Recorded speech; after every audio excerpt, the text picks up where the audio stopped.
আসসালামু আলাইকুম বন্ধুরা, আজকে আমার ইফতার দেখুন। আজকে 28টা রোজা হয়ে গেছে, আর মাত্র 2টো রোজা, তারপরে ঈদ।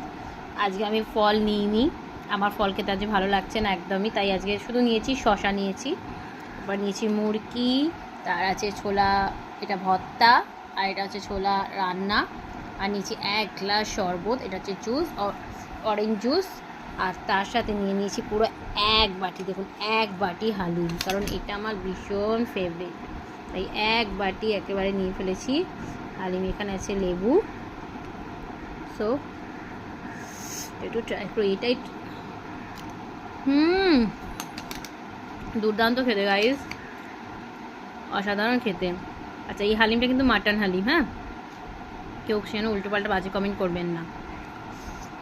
আর সাথে আছে চালে আটা রুটি, এই যে নাস্তাগুলোর সাথে দেখুন, তার সাথে এখানে যে চিকেন স্টু আর চালে আটা রুটি, এটাও আজকে স্পেশাল আইটেম।